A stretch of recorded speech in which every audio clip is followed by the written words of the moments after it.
Hello students, Shri कन्नी academy के digital platform पे आप सभी का स्वागत है। मैं प्रताप सिंह, हिस्ट्री का एजुकेटर, एक बार फिर आपके बीच हाजिर हूँ एक नया टॉपिक लेके।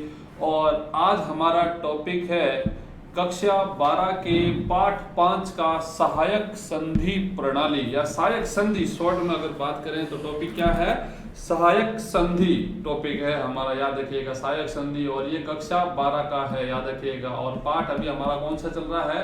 पाठ 5 ही हमारा चल रहा है।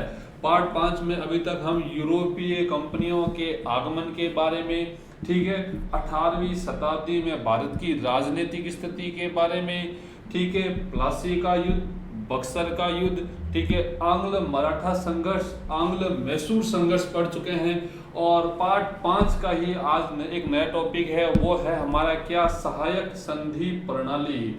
और इस संधि को लागू करने वाले थे हमारे लॉर्ड वेलेजली।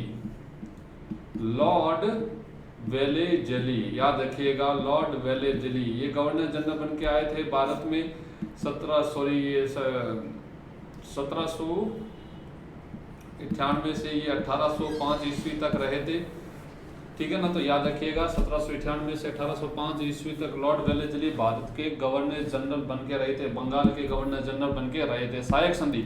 अब बात करते हैं कि सहायक संधि है क्या। देखिए, बात कहा जाता है कि इसको लोकप्रिय यानी कि व्यापक तौर पे इसका उपयोग किसने किया था? लॉर्ड वेलेजली ने। लेकिन इसका जो बीज बोए थे, ठीक है ना, वो था फ्रांसीसी डुप्ले।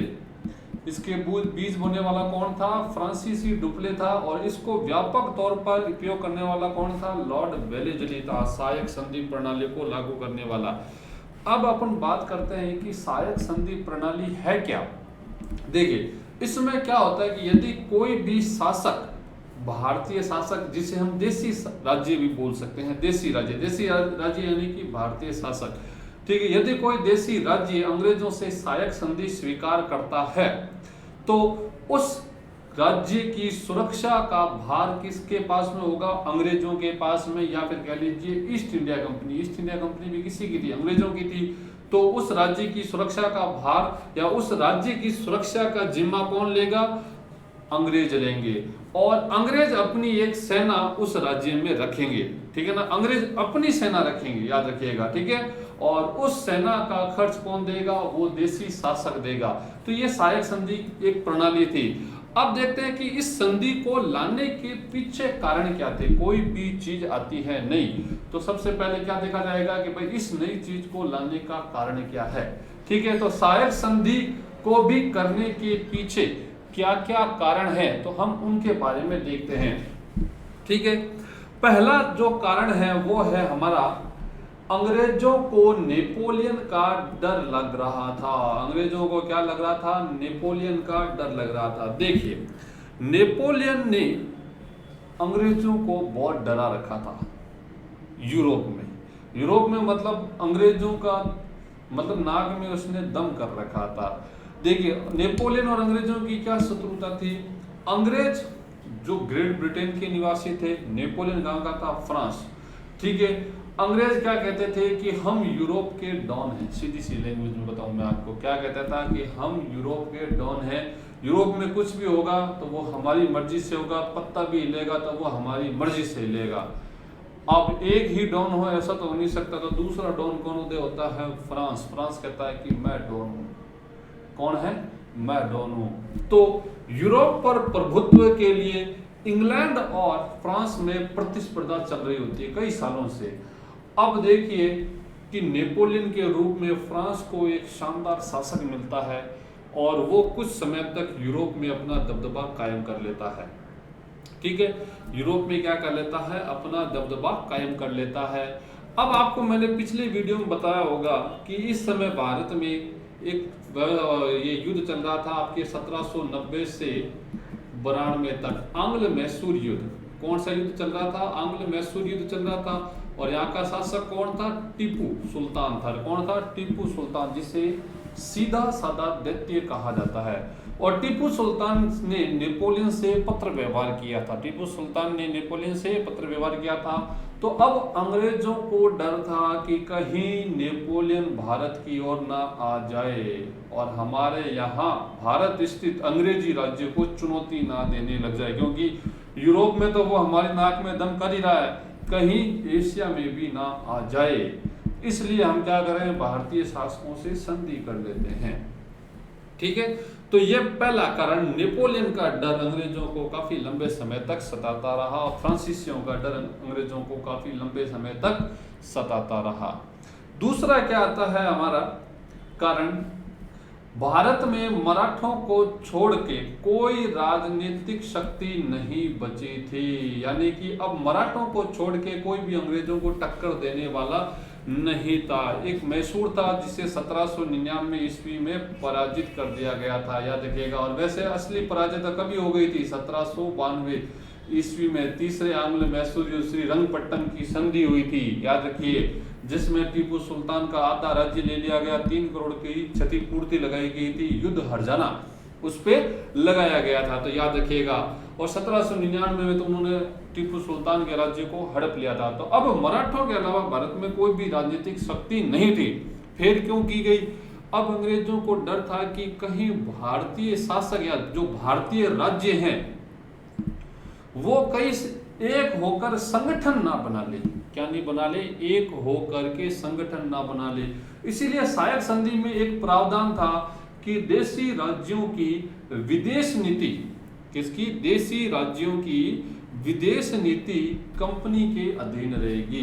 विदेश नीति क्या होती है हम आगे डिस्कस करेंगे, तो आप अभी इतना याद रखिए कि विदेश नीति, ताकि कोई भी संगठन बनाने का डर ना रहे, ऐसा ना हो कि जो पराजित भारतीय शासक हैं, जो अंग्रेजों से हार चुके हैं, वो एक हो जाए अंग्रेजों के खिलाफ और गुट बना ले और अंग्रेजों को भारत से बाहर निकाल दें।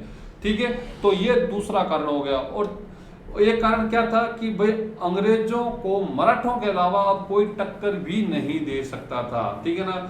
और इसी वजह से अंग्रेजों ने मराठों से बाद में संघर्ष किया। सबसे पहले छोटे छोटे जो भी भारतीय शासक थे उनसे संघर्ष कर लिया था और उन्हें पराजित करके अपने अधीन कर लिया था, याद रखिएगा। ठीक है, और फिर आता है तीसरा कारण, कंपनी अपने सैनिक आधार को बढ़ाना चाहती थी। कंपनी अपने सैनिक आधार को क्या करना चाहती थी, बढ़ाना चाहती थी।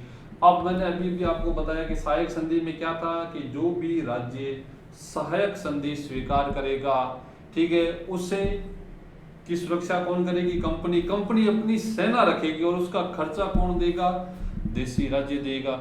तो अगर कई राज्य सहायक संधि स्वीकार करते हैं तो कंपनी की सेना कितनी बड़ी हो जाएगी।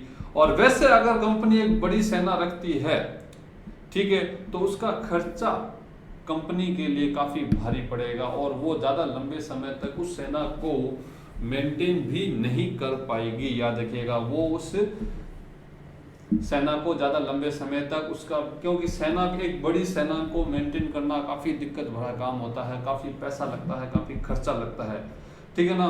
और यदि मैं पूछूं कि पहला भारतीय शासक कौन था जिसने एक नियमित सेना रखी, तो वो होगा अलाउद्दीन खिलजी, जिसने नियमित सेना रखी थी, स्थायी सेना रखी थी और एक विशाल सेना रखी थी, ठीक है।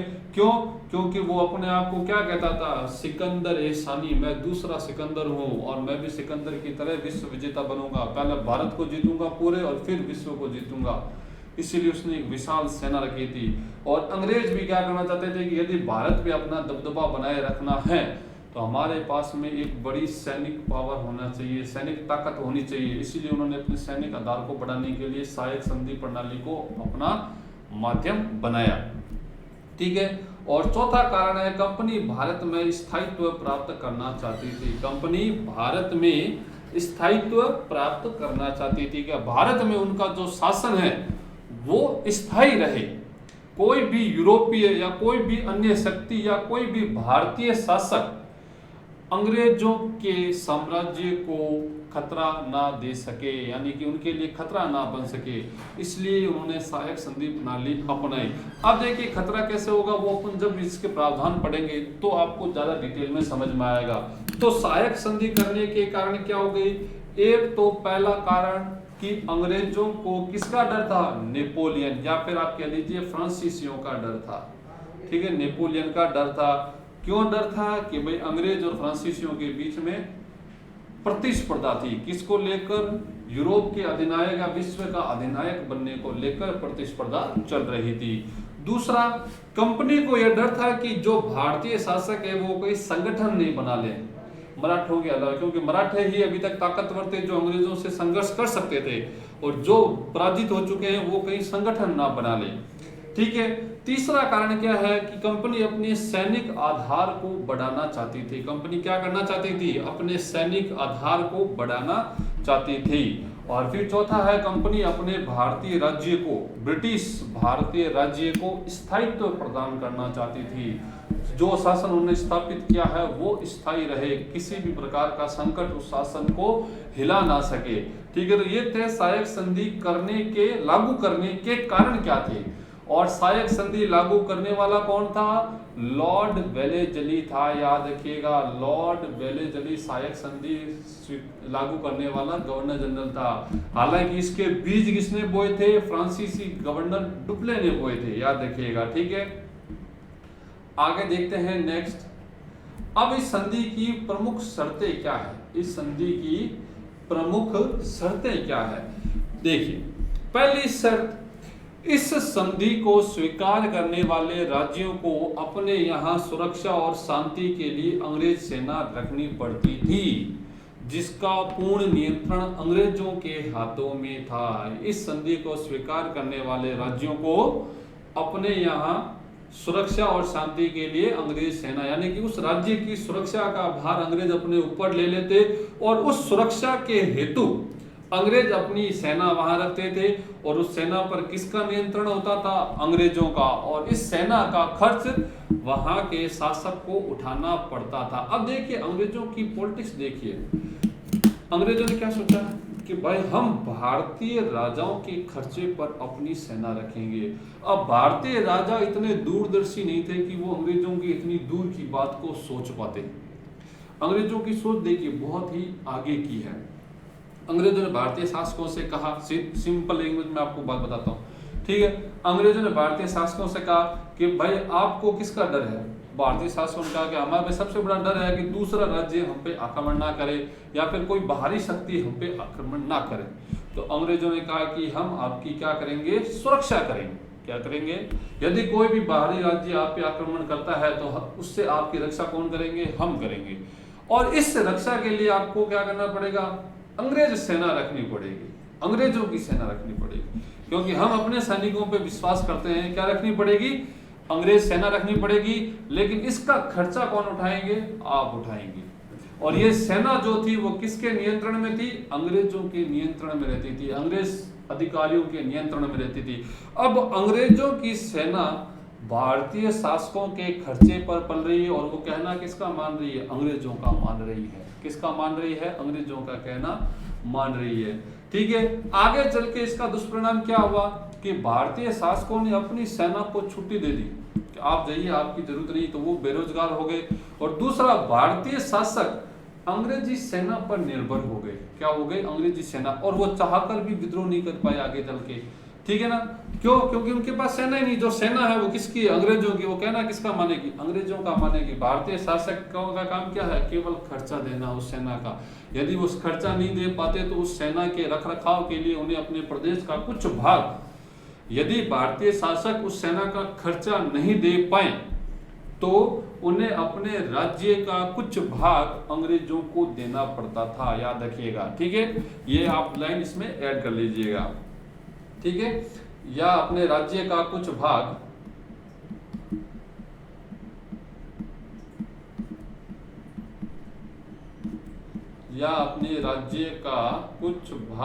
अंग्रेजों को देना पड़ता था।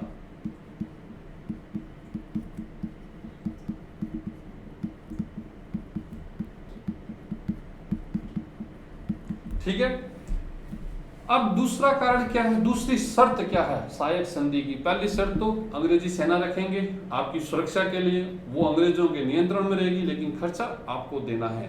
दूसरा रीजन, दूसरा प्रावधान, शर्त क्या है?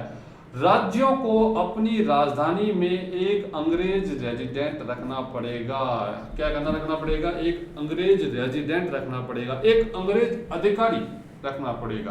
क्या रखना पड़ेगा? एक अंग्रेज अधिकारी, जिसे रेजिडेंट बोला जाता था। क्यों रखना पड़ेगा? कि भाई वो आपके राज्य की गतिविधियों पे नजर रखेगा, कहीं आप अंग्रेजों के साथ में गद्दारी तो नहीं कर रहे, क्या संधि की शर्तों का उल्लंघन तो नहीं कर रहे। इसकी देखभाल के लिए एक अंग्रेज अधिकारी सदैव आपके दरबार में रहेगा, जिसे क्या बोला जाता है? अंग्रेज रेजिडेंट बोला जाता है।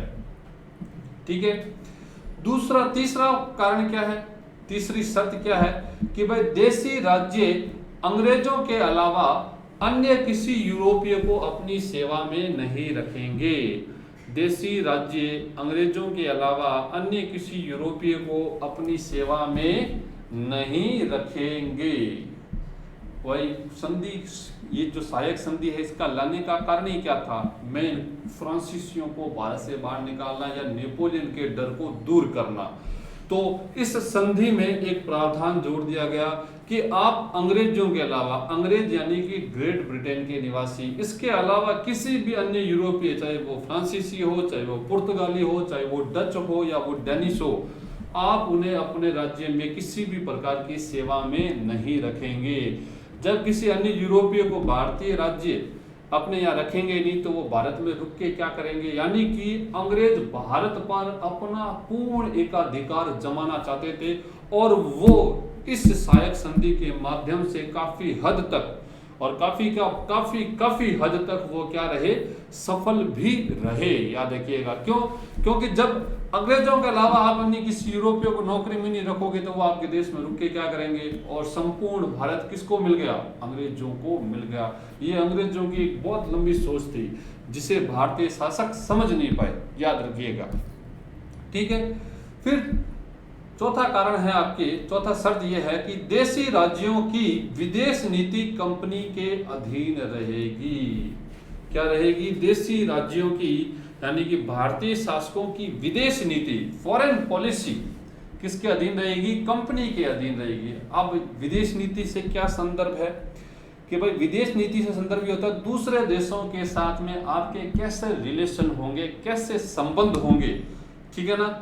किसके साथ में दोस्ती करनी है, किसके साथ में शत्रुता करनी है, किससे युद्ध करना है, किससे संधि करनी है, ये अब अंग्रेज तय करेंगे।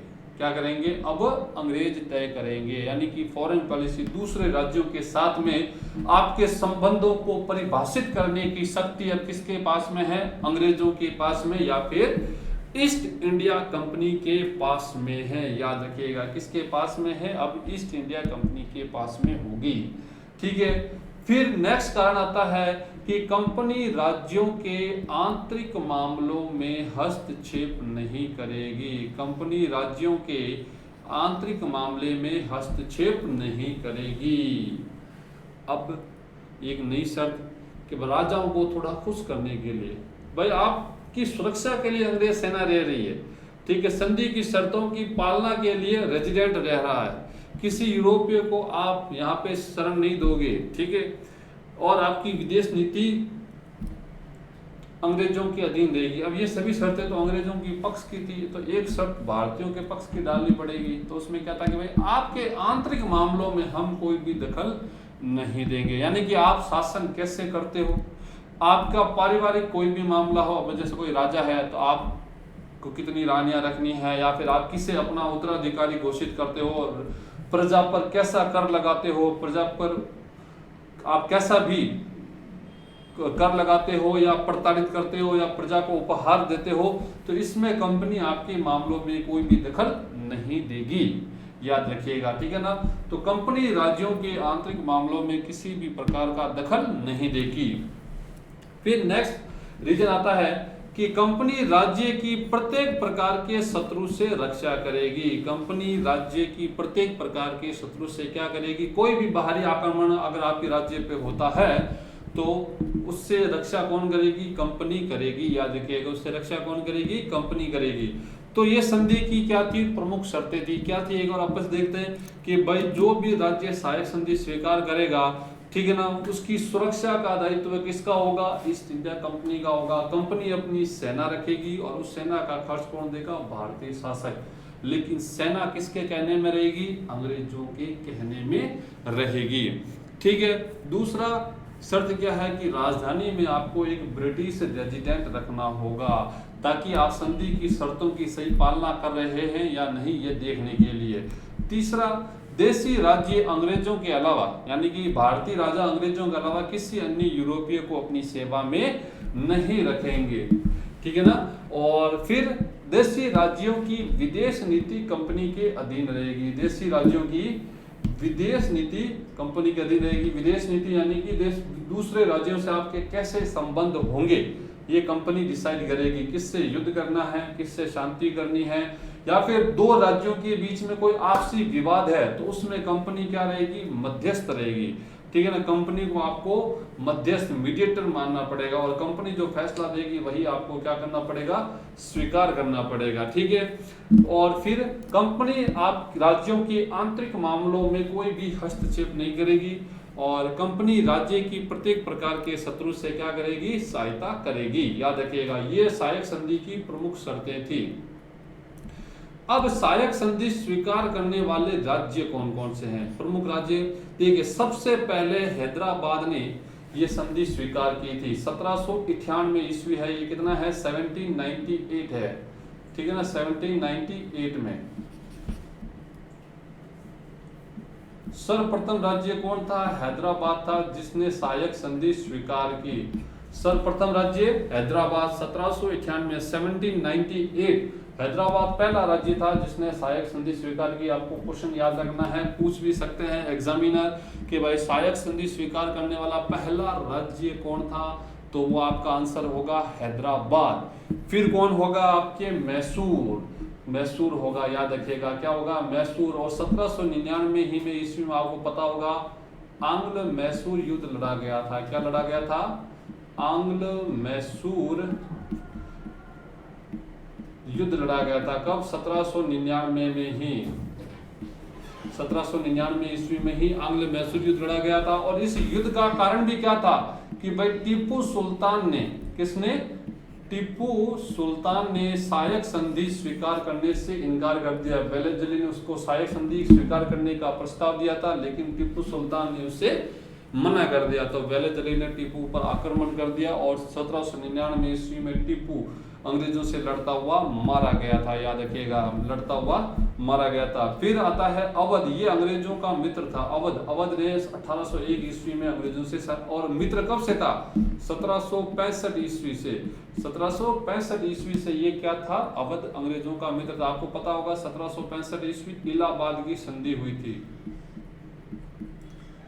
कौन सी संधि हुई थी? इलाहाबाद की संधि की थी। इलाहाबाद की संधि अंग्रेजों से की थी अवध ने। अवध का नवाब कौन था उस समय? सुजाउद्दौला, जिसने बक्सर के युद्ध में अंग्रेजों के खिलाफ युद्ध लड़ा था। वो बाद में अंग्रेजों से संधि कर ली थी। याद रखिएगा, सिराजुद्दौला प्लासी के युद्ध में था और सुजाउद्दौला कौन से युद्ध में था? बक्सर के युद्ध में था। कौन से युद्ध में था? बक्सर के युद्ध में था। ये बात याद रखिएगा। 1765 ईस्वी इलाहाबाद की संधि से अवध अंग्रेजों का मित्र था और बाद में उसने सहायक संधि भी स्वीकार कर ली थी। ठीक है ना। ठीक है, आगे देखते हैं। नेक्स्ट आता है हमारा पेशवा। ये कौन है? पेशवा। पेशवा ने 1802 ईस्वी में अंग्रेजों से सहायक संधि, और संधि को क्या बोलते हैं? बेसिन की संधि। इस संधि को क्या बोलते हैं? बेसिन की संधि बोलते हैं। कौन सी संधि बोलते हैं? बेसिन की संधि बोलते हैं। कौन सी संधि? बेसिन की संधि। और इसी संधि से द्वितीय आंग्ल मराठा युद्ध शुरू होता है। इसी से द्वितीय आंग्ल मराठा युद्ध की शुरुआत होती है, जो 1802 से 1805 ईस्वी तक चला था। याद रखिएगा, बेसिन की संधि। प्रथम आंग्ल मराठा युद्ध की शुरुआत 1775 सूरत की संधि से, और द्वितीय आंग्ल मराठा युद्ध की शुरुआत 1802 बेसिन की संधि। पेशवा कौन होता है इस समय?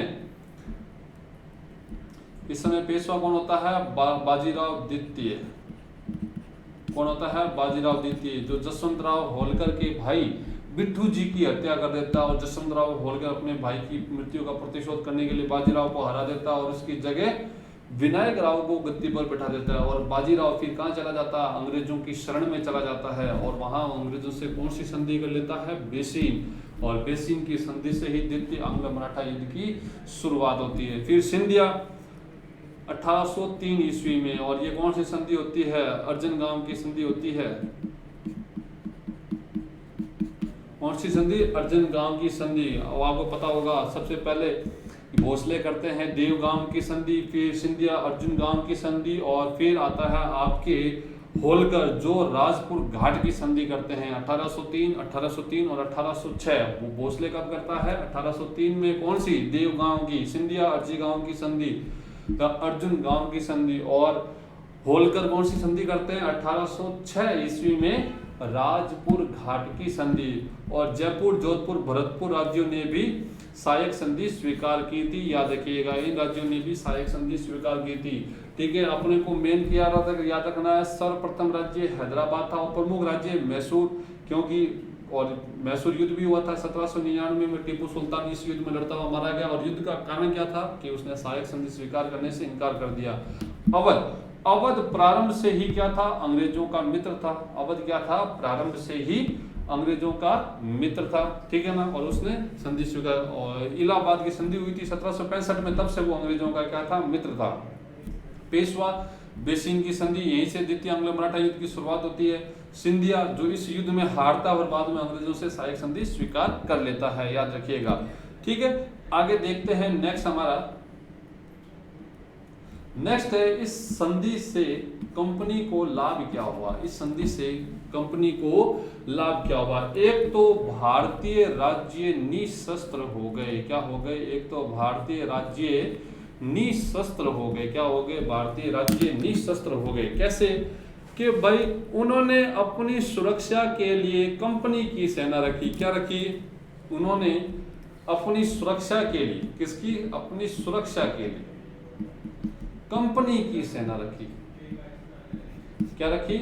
कंपनी की सेना रखी। और उनकी जो अपनी सेना थी, अपनी सेना को क्या कर दिया? फ्री कर दिया। अपनी सेना को क्या कर दिया? आप जाओ छुट्टी, अब आपकी कोई जरूरत नहीं है। क्यों? क्योंकि अब किसकी सेना आ रही है? कंपनी की सेना। हम उनको खर्चा देंगे, वो हमारी सुरक्षा करेगी, हमारी कोई टेंशन नहीं। ठीक है, अब क्या हुआ कि यदि कोई भारतीय राजा जो था वो अंग्रेजों के अधीन हो गए, वो चाहकर भी कुछ नहीं कर पाएंगे। अब क्यों? क्योंकि उनके पास अपनी सेना ही नहीं, और एक राजा अकेला क्या कर लेगा? बिना सेना के राजा क्या कर लेगा? और सेना है तो किसकी है? कंपनी। खर्चा भले आप दे रहे हो, लेकिन वो कहना किसका मानेगी? अंग्रेजों का मानेगी। ये अंग्रेजों की दूर दृष्टि थी। क्या थी? एक दूर दृष्टि थी। उन्होंने बहुत दूर की सोची थी। और भारतीय राज्यों को शुरुआत में लगा होगा कि हाँ हम ये कर लेंगे, हम वो कर लेंगे, लेकिन आगे वो चाहकर भी, अगर उनकी इच्छा थी हम विद्रोह करें, हम किसी का साथ दें, चाहकर भी वो कुछ नहीं कर पाएंगे, क्योंकि उनके पास अपनी सेना ही नहीं थी। ठीक है, फिर आता है कंपनी को अपना साम्राज्य बढ़ाने में मदद मिली। नो डाउट, क्योंकि कंपनी की सेना भारतीय राजाओं के खर्चे पर पल रही थी, और उस कंपनी के पास में इतनी विशाल सेना थी और साम्राज्य बढ़ाने में मदद मिली। और देशी राज्यों की विदेश नीति पर इनका कब्जा था। ठीक है ना, तो कंपनी को भी क्या है कि जो आपसी युद्ध थे उनसे छुटकारा मिल गया। ये एक पॉइंट ऐड कर लीजिएगा, कंपनी को भी युद्धों से छुटकारा मिला। कंपनी को युद्धों से छुटकारा मिला।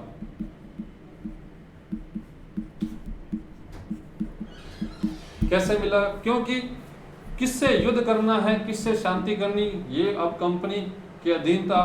ठीक है, यदि दो राज्यों के बीच में कोई विवाद भी है तो कंपनी उसमें क्या है? मीडिएटर। तो इससे क्या हुआ कि जो भारतीय शासकों में आपसी के जो युद्ध होते थे वो अब काफी कम हो गए थे, बिल्कुल ना के बराबर हो गए थे, क्योंकि अब कंपनी क्या थी? मीडिएटर थी। कंपनी अब क्या थी? मीडिएटर थी।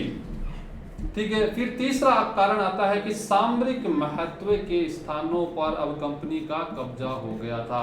अब सहायक संधि स्वीकार कर ली, अब कंपनी को ये प्रदेश चाहिए तो कंपनी वो ले लेगी। क्यों? सेना कंपनी के पास में, पावर किसके पास में? कंपनी के पास में। भारतीय राज्य अब क्या है?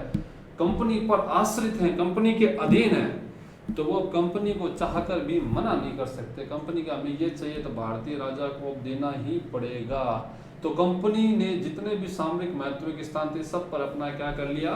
कब्जा कर लिया था। कंपनी ने सामरिक महत्व के सभी स्थानों पर क्या कर लिया था? अपना कब्जा कर लिया था।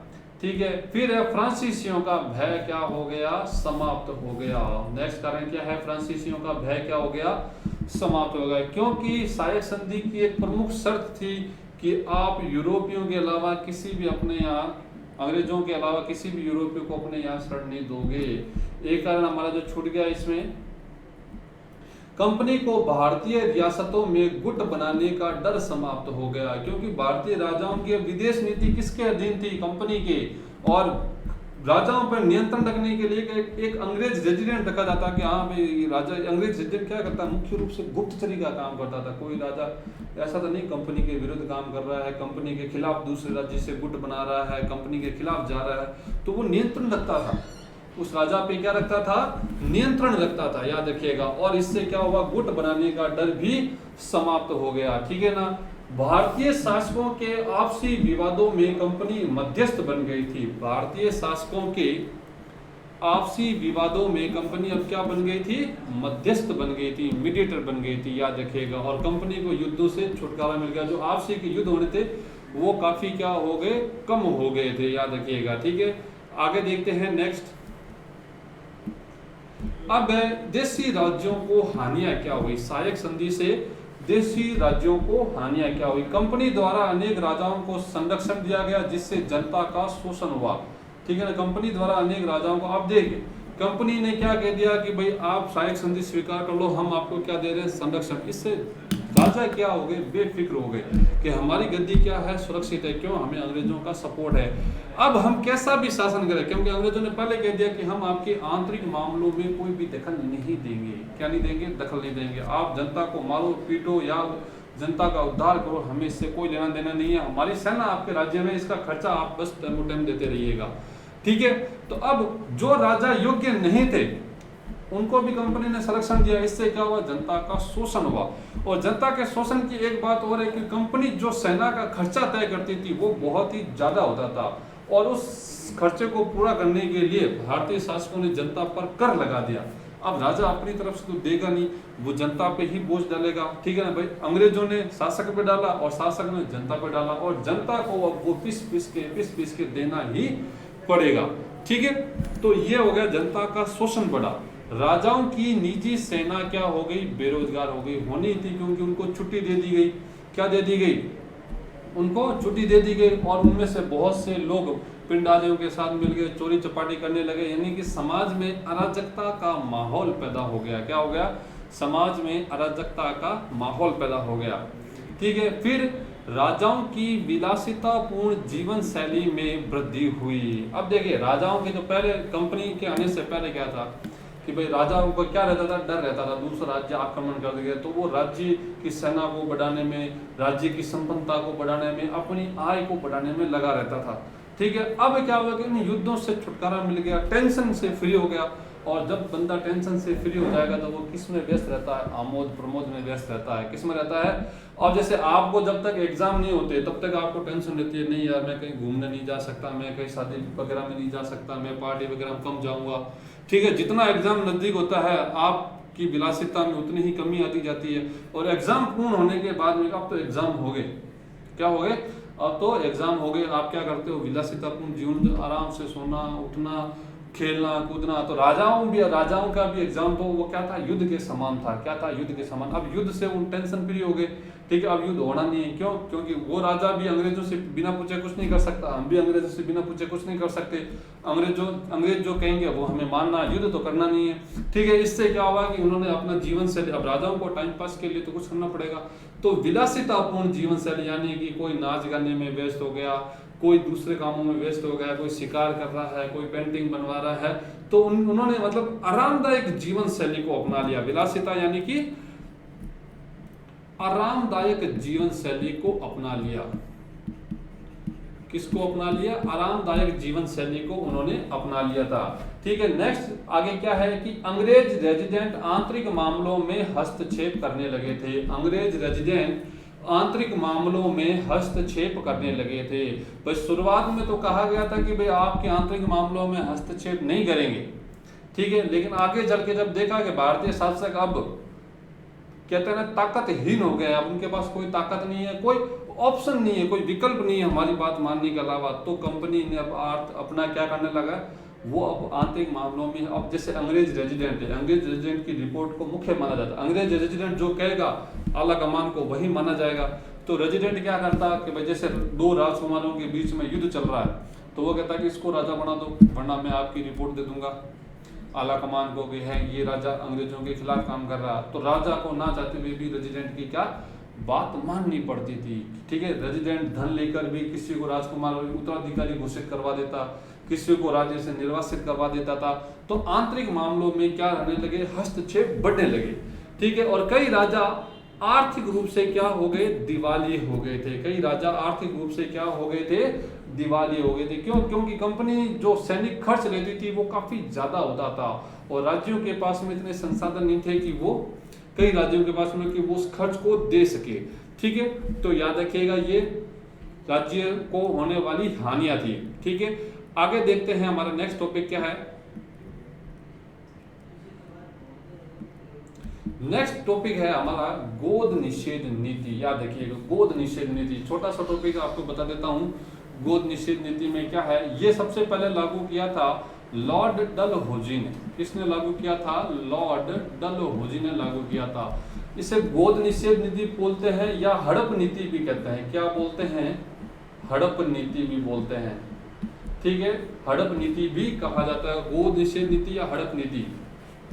ठीक है, अब इसमें था क्या कि भाई पहले नियम था कि कोई भी भारतीय शासक यदि संतान नहीं है, हिंदू उत्तराधिकार नियम जो चलता है उसके अकॉर्डिंग यदि किसी भारतीय शासक के पुत्र नहीं हैं तो वो अपने किसी भी सगे संबंधी से उसका पुत्र गोद लेके उसे अपना उत्तराधिकारी मनोनीत कर सकता है। यदि किसी भारतीय शासक के पुत्र नहीं है तो वो किसी अपने रिलेटिव का बच्चा लेकर गोद उससे अपना उत्तराधिकारी मनोनीत कर सकता था। अभी तक जो हिंदू उत्तराधिकार नियम वही था। अब लॉर्ड डलहौजी ने नियम कह दिया कि अब आप हमारी परमिशन के बिना, क्या है, अब आप हमारी परमिशन के बिना किसी भी दत्तक पुत्र को गोद नहीं ले सकते। यदि हम परमिशन देंगे तो ही ले सकते हो और हम जिसे परमिशन नहीं देंगे तो वो गोद नहीं ले सकते। और उस राजा की मृत्यु के बाद में उसका राज्य अंग्रेजी राज्य में मिला लिया जाएगा। यदि किसी राजा के संतान नहीं है और अंग्रेजों ने उसे दत्तक पुत्र गोद लेने की परमिशन नहीं दी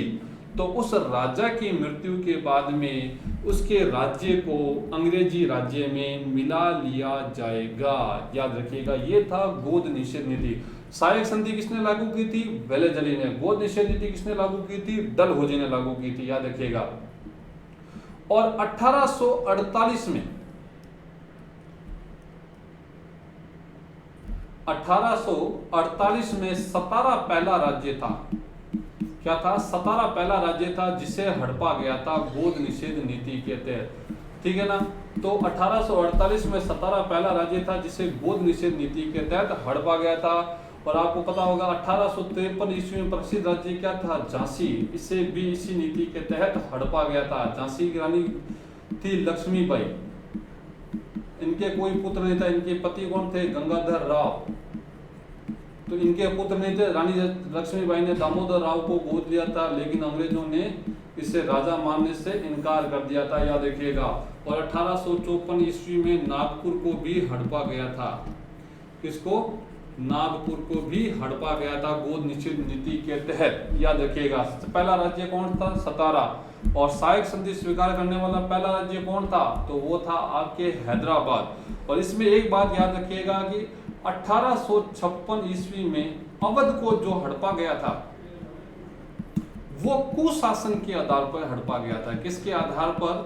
कुशासन के आधार पर हड़पा गया था, ना कि गोद निषेध नीति के तहत। याद रखिएगा कि अवध जो है यहाँ का शासन अच्छा नहीं है, जनता बहुत परेशान है। ठीक है, कुशासन है, बैड रूल है, तो इसको अंग्रेजी राज्य में मिला लिया गया। ठीक है, तो ये था गोद निषेध नीति और सहायक संधि की नीति। आज का हमारा जो टॉपिक था वो कंप्लीट होता है। उम्मीद करता हूं कि आपको पसंद आया होगा। अगले वीडियो में हम फिर एक नए टॉपिक के साथ मिलेंगे। तब तक के लिए बहुत बहुत धन्यवाद।